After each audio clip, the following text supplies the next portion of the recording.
Hello, my dear Facebook friends. I hope you're all doing wonderful on this weekend. This is the first Sunday of Lent. Whew, time just flies when you're having fun. I hope everyone is doing well. Hi, Scott. How are you? Good to see you. Hi, Ray. Thank you for coming yesterday. Appreciate it. Mike, it's good to have you here. Mi amigo Victor. Chris, hey, how you doing? I missed your buddy. Mary Jane, how you doing? Good to see you.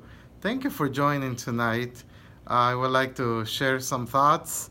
Hello, Morgan. I would like to share some thoughts about the Shroud of Turin exhibit that is happening right now at the Diocese of Saginaw Center for Ministry, which is 5802 Weiss Street in Saginaw. And if you have not had a chance to visit the exhibit, I highly encourage it. And so right now I'm going to look at the times and I'm going to tell you Monday, February 19, it's going to be from 8 to 8 in the morning until 8 p.m. Tuesday, February 20th, from 8 in the morning until 4 p.m. Then on Wednesday, February 21st, goes from 8 in the morning until 8 p.m. Thursday, February the 22nd, from 8 in the morning until 4 o'clock. Then Friday, February 23rd, from 8 to 8. And then Saturday, February 24th, from 10 in the morning until 3:30 p.m. And then Sunday, February 25th, from noon until 5 o'clock. And so you absolutely must visit. Also, the shroud will be displayed in Ithaca, and that's going to be in St. Paul the Apostle Church, 121 North Union Street, Ithaca. It will be on Tuesday, February 27 to Saturday, March the 3rd, from 10 in the morning until 1 p.m. and from 4 until 9 p.m. All this information, you can find it at the Diocese of Saginaw website, saginaw.org, saginaw.org. All right.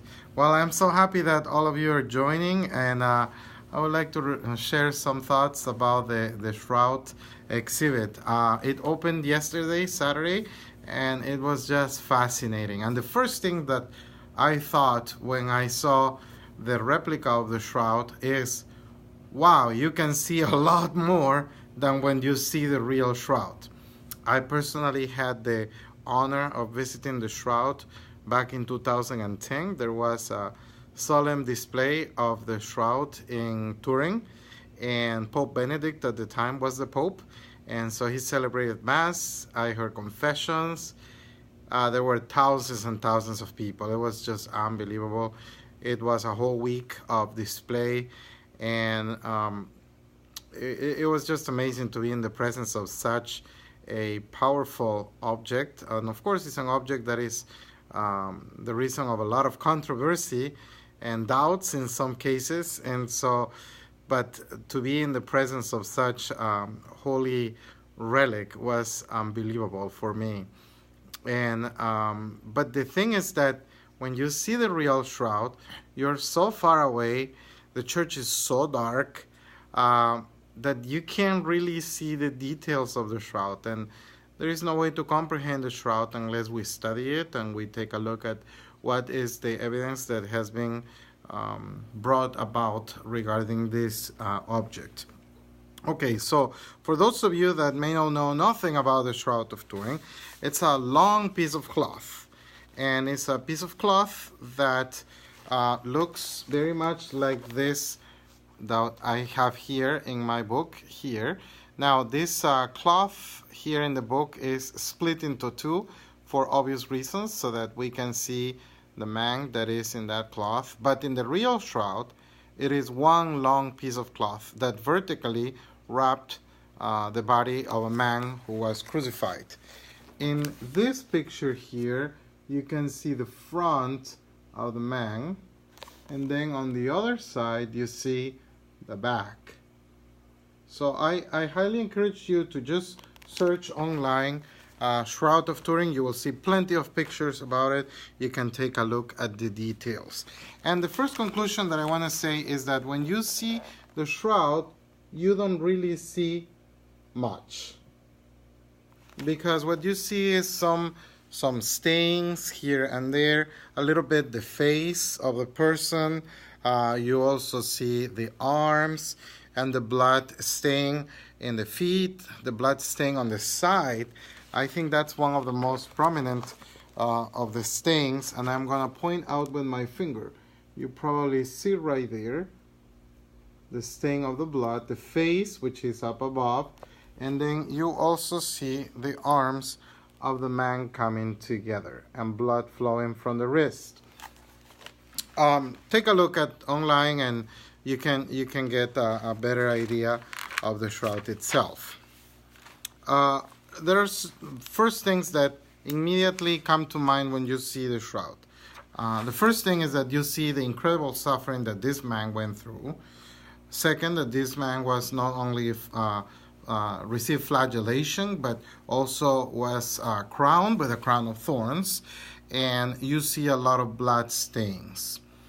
Now, the first conclusion is, normally when blood flows, immediately it turns brown or red. No, or black.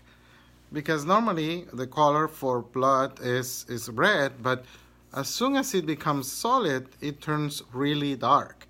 But when you see the blood stains in the shroud, you don't see them black. You see them red. So that's the first thing that comes to mind. What's going on in here?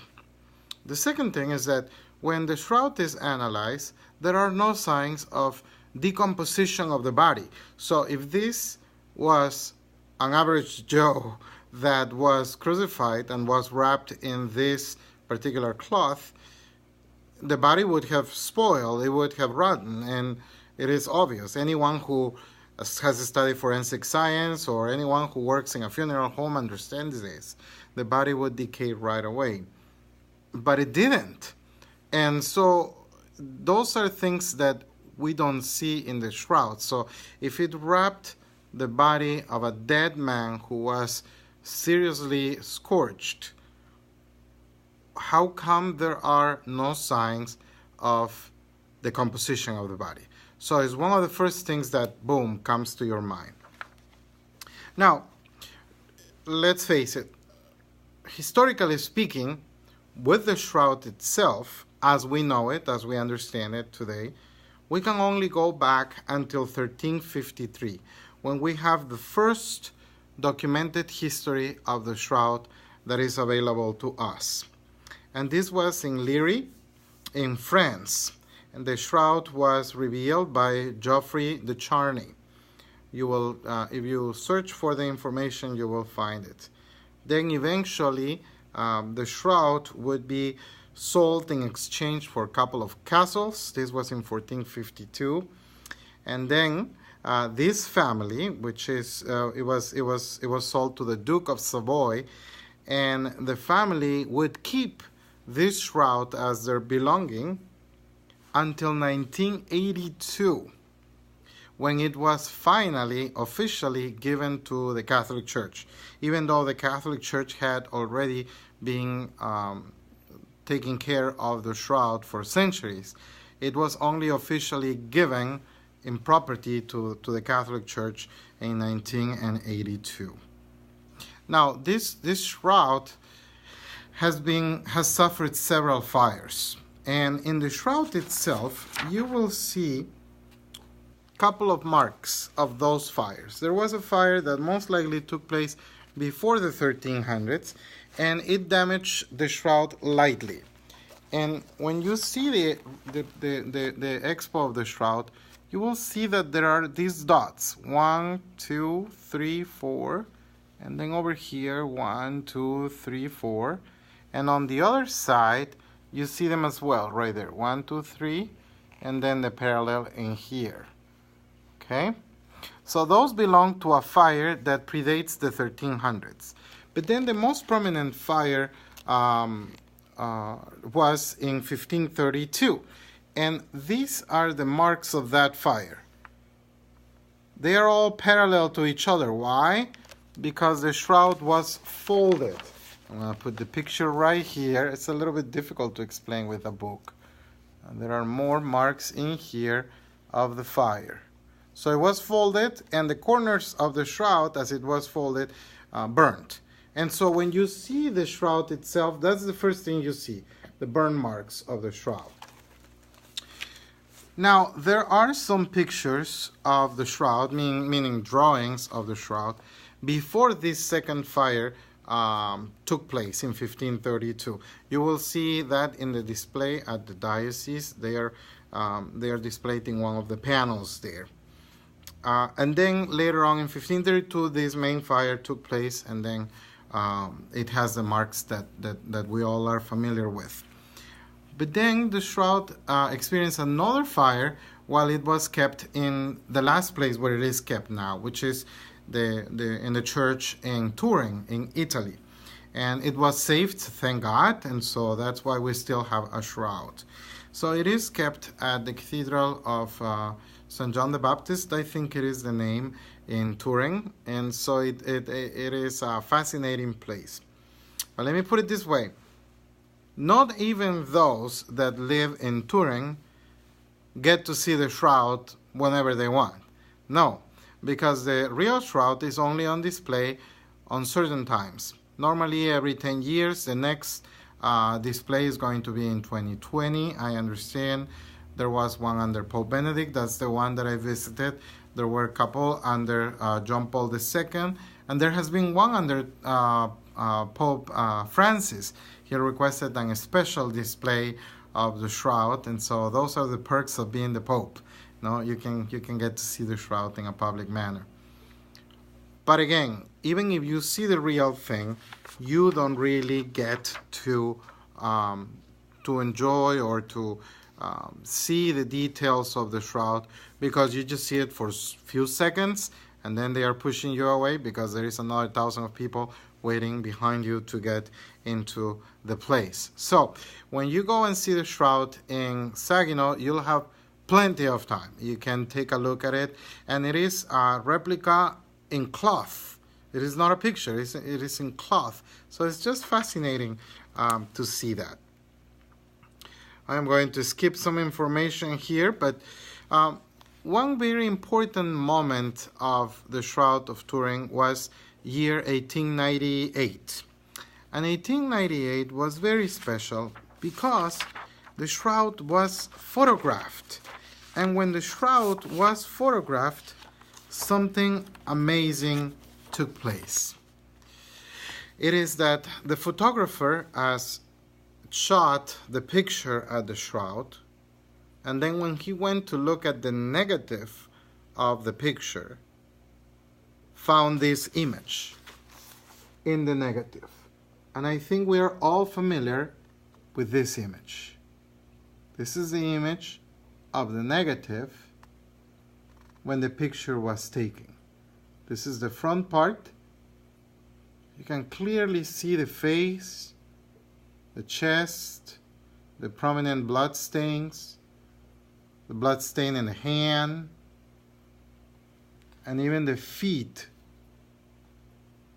And then on the other side, you can see the back of the head, then the wounds in the back, a prominent stain in the lower part of the back, then the blood on the legs and the calves, and then finally the feet. So what this picture revealed was that the negative of the camera in fact was a positive, while the shroud itself was the negative.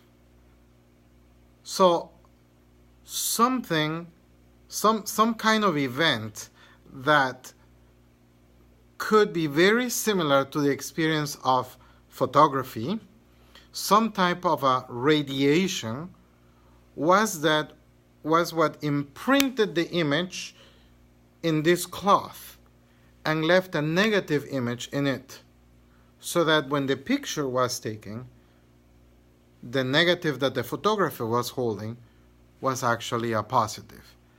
This blew the world away. I mean, because that picture is really what brought this shroud to the conversation once again. Because before 1898, the shroud was pretty much one more object of devotion. Let's face it, as Catholics, we have plenty of relics. For example, we have plenty of relics of the cross of Christ that you can easily build the Titanic with it. We just have so many, and so many that are not real.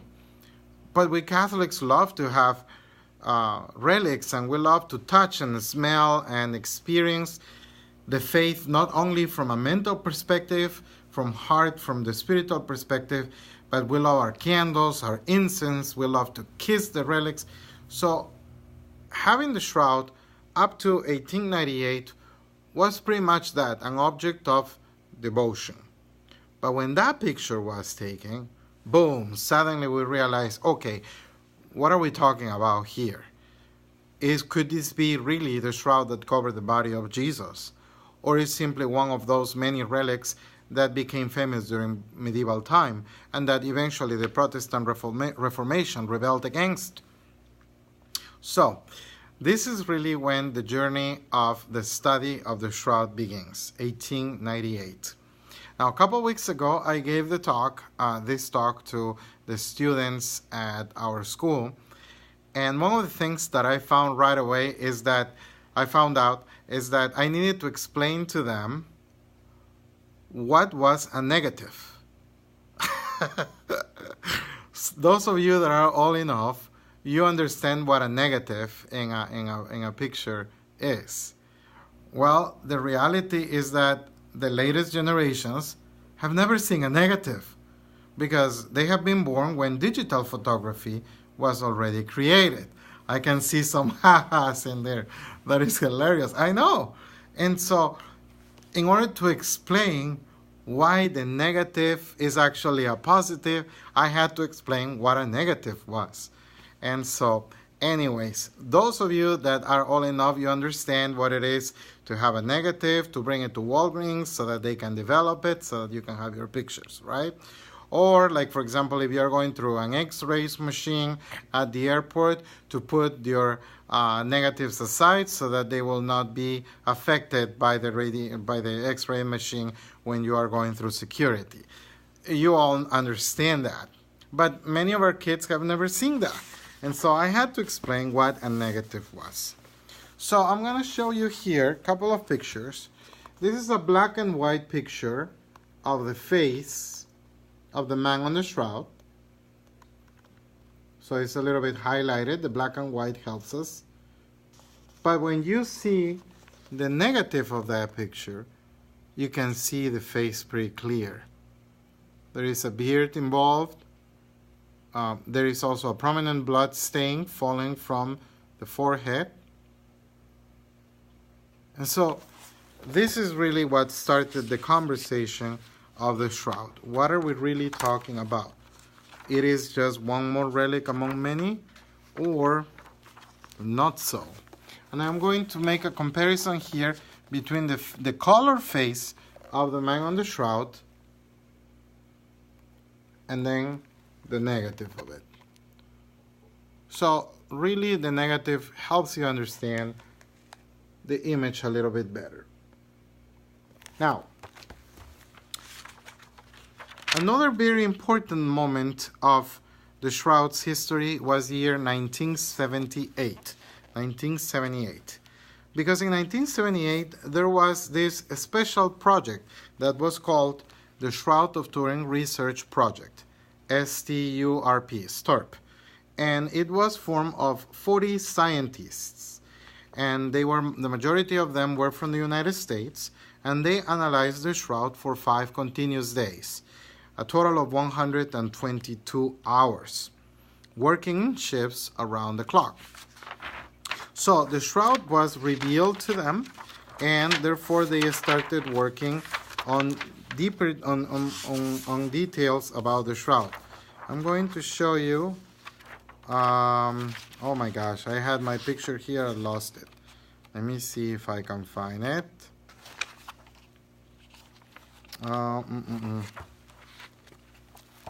That's one of the things of not using sticky notes. Oh, right here. Here is the picture.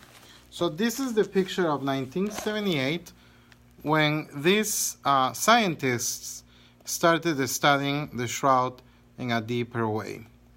They realized several things when they did that. The first thing is that they were able to separate the shroud from the backing cloth, because since the 1500s, the cloth of the shroud has always been supported by another cloth, and that cloth underneath is constantly being changed. Otherwise, the shroud will fall apart, it will disintegrate, and if we believe that it is a 2,000-year-old cloth, then you can imagine how fragile this must be. So it needs to be supported by a cloth underneath. There is actually accounts also of some reweaving, that's a difficult word, that took place 2 years after the original fire of 1532. Some poor Clare nuns did that project back then. And so when the STURP project, the Shroud of Turin research project, took place in 1978, they were able to separate both cloths, and they studied the cloth underneath, and they realized that where we see the image of the man on the shroud, that's where they see, how can I say it, the image of the man of the shroud appears only on that side, but when you look underneath, it doesn't appear there. So in other words, it's almost like the image was imprinted in that one side and went through it, but on the other side, it didn't reveal the image. On the other side, you only see the image of the blood stains, but not the face, not the shape of the body, only the blood stains, while the image of the man only appears on this side.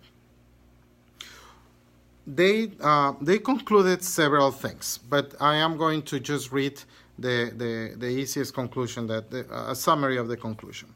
So in 1981, after they had studied the shroud, the scientists agreed upon the following statement. We can conclude for now that the shroud image is that of a real human form of a scorched, crucified man. It is not the product of an artist. The blood stains are composed of hemoglobin and give a positive test for serum albumin. And I consulted with a doctor and also with a nurse, and they both talk about how serum albumin is a substance that the body itself creates when a person is in incredible trauma, in amazing distress, when you are to the point of going crazy. So, which makes sense, especially talking about a man that has been terribly beaten and has died such a horrific type of death, because the man had died by crucifixion, and proof of that are the blood stains coming from the wrist. So up to 1981, everything sounded pretty good, until 1988, when finally it was revealed the carbon 14 dating of a piece of the shroud. And that carbon dating deflated everybody. While the whole world was getting really excited about the shroud, the carbon dating instead revealed that it could only be going back from 1260 to 1390 AD, making this cloth only about 700 years old. So all those that had been very against the shroud, they were super happy about this study, of course, because the carbon dating would only go back to medieval times. So the shroud would become for them a medieval forgery. However, there are more studies that have been done to this shroud. And one of the things that you will notice when you see the picture of the shroud in the exhibition that is at the diocese is that you will see that in one of the corners of the shroud there is a big piece that is gone, is rectangular. Unfortunately, my picture here doesn't help much, but I'm going to show you my computer, and in my computer you will see the real shroud. Hopefully, oh, it's going to be very difficult to see. Well, anyways, I'm going to try to show it right here. Probably here it is. Okay, so if you see the bottom part of this picture of the shroud, you will see that there is a rectangular portion that is missing, because this is the part that was taken for the carbon dating, which result said that the shroud was only 700 years old. So there is plenty of debate going on right now, because many, including myself, think that that portion of cloth that was taken for the carbon dating contain fibers from the reweave that we were talking about in 1532, for example, or probably a previous reweaving of the shroud that has been done constantly. And so we're not too happy about that carbon-14 dating of the shroud. But there is no doubt that a human being could not have painted the image of this man on that shroud. Something that we cannot explain did it. And so that's the one thing that makes those of us that believe that it is the shroud that covered the body of Jesus still make us stay strong in that belief. There have been other studies done to the shroud since the carbon dating. They have found flowers, they have found pollen, and the pieces of pollen that has been discovered on the shroud, they go back not only to Jerusalem, but they also show some traces of the traveling that this shroud has made throughout the centuries. In 2002, the shroud was restored once again. There was a new backcloth that has been applied underneath. And in 2004, there was a thermal chemist, Dr. Raymond Rogers, who has used some samples from the area where the piece of the carbon-14 was taken, and some other samples from the main body of the shroud, but just few fibers. They have compared them, and apparently the piece of that was used for the carbon-14 could actually be from the medieval fixing that was done to the shroud. So where do we go from here is the question, okay? I would say that it is a mystery. It is definitely a mystery. Perhaps we will never know with science. Perhaps we will never know if this shroud covered actually the body of Jesus. So perhaps we will never be able to prove it through science. I have several theories about that. One is that in order to do another carbon-14 analysis, you have to destroy a portion of the shroud. And the question is, do we really want to do that? When they took that piece, certainly they took it from a corner, and so it wasn't really damaging the main body of the shroud. Now, if we were to try to be more real regarding the piece of cloth that needs to be taken to be analyzed, then we will lose, I don't know, a part of the torso or around the hands or around the back of the man of the shroud. Are we really willing to sacrifice a piece of the shroud for another carbon-14 analysis? So that question remains open. Maybe one day the church will accept that or not. I don't know. But even if that is the case, it will be very sad to see another piece of the shroud being surrendered in order to be burnt. And this reveals that archaeology is a destructive science. In order to know about these things, you have to destroy them, unfortunately. So that's one thing. The other thing that I think is, since the shroud has gone through several fires, I wonder how much the fires that it has survived, how much they have affected the chemical composition of the shroud in its deepest form, especially the threads of the actual cloth. And so my question is, even if we were to use that analysis once again, would we be able to arrive to the 1st century or not, considering all the things that this object has gone through? So that's another question that I have. The best explanation that I have for the shroud, though, is if this is the shroud that covered the body of Jesus, the way that the shroud was, the image was imprinted in the shroud, must have been by this bodily resurrection of Jesus. Now, how do we understand the resurrection? I explained this yesterday. I explained this yesterday, is that, like, for example, imagine when you're sleeping and you're covering yourself with your bed sheets. When you wake up, how do you wake up? You take the bed sheet and you open it up, and then you stand up. But how would the resurrection of Jesus have been in order to, if this hand is the shroud and this hand is the body, how would the body have been risen in such a way so as to leave the image imprinted in the shroud? And so in the Creed, we believe in the resurrection of the body. And we believe that Jesus was risen not just spiritually, but in bodily form, in a glorified body.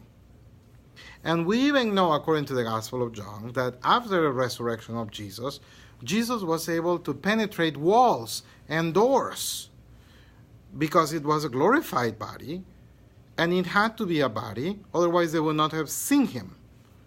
Remember that famous passage of doubting Thomas. The disciples were gathered in the same place, and the doors were locked for fear of the Jews. And Jesus appeared to them and saying, touch my hands and touch my side. So even the scriptures, our holy scriptures, speak of the bodily resurrection of Jesus. So if this cloth was wrapping the body of Jesus, therefore the moment of the resurrection, his body, the cloth, must have been like this incredible amount of energy, the transformation of a physical body into a glorified body that passed through the cloth and left that image of the dead man right before the resurrection imprinted in the shroud itself. I have no other way to explain it. And so this is truly what makes me believe that the shroud is in fact the one that wrapped the body of Jesus. With all of this, I must say, though, that the Catholic Church is very careful regarding what we say about the shroud itself. Even when you go to Saginaw to the display, or when you go to Turin to the solemn exposition of the shroud, the real shroud in Italy, they will never say the shroud of Christ. They will always say the man of the shroud. Why? Because we cannot prove it. And in this sense, we see that the Church respects very much the position of science. A lot of people think that science and faith are at odds with each other. The reality is not so, because the Church would not have called this bunch of scientists, most of them atheists and Jewish, to come and do the analysis of the shroud. We want to know the truth. We want to know what science says. And actually, science is not opposed to faith. In fact, sciences are taught in universities. And who invented universities? The Catholic Church. So science and faith are not at odds with each other. And precisely because science has not been able to prove 100% that this is the shroud that covered the body of Jesus. Therefore, the church has no authority to say anything about it. Nobody is bound to believe it. Some of you that are watching this may not even believe this is the shroud that covered the body of Jesus. And that's okay. You're not bound to believe it. You're bound to believe that Jesus rose from the dead and that appeared to Thomas and all of this, okay? But you're not bound to believe whether the shroud is true or not. As I said yesterday, as I was being interviewed by ABC 12, I think it was, or NBC, I don't remember. Anyway, some of you saw me on TV. I said, this shroud is exposed to everyone to draw their own conclusions. And so everyone is welcome to come and see the shroud, whether you believe or not, whether you're curious, whether you even believe in God or not. The matter of fact is that this is a real thing. This is a real object that has been controversy for several years, and it deserves being studied. So definitely, I highly encourage you to invite your friends to come and see the exhibition of the Shroud of Turin. It's a replica in the Diocese of Saginaw, 5802 Weiss Street in Saginaw, the Center for Ministry, and I am going to repeat the times, okay? Monday, February the 19th from 8 to 8 in the morning until 8 p.m. Then Tuesday, February 20th from 8 a.m. until 4 o'clock in the afternoon. Wednesday, February 21st, once again 8 to 8. Then Thursday, February 22nd from 8 in the morning until 4. Friday, February the 23rd from 8 to 8, once again the full day. Saturday, February 24th from 10 in the morning until 3:30 in the afternoon. And finally, Sunday, February 25th from noon until 5 o'clock. The Shroud is also going to visit the Church of St. Paul the Apostle in Ithaca, 121 North Union Road, Union Street in Ithaca, and that will be on Tuesday, from Tuesday, February 27 to Saturday, March the 3rd.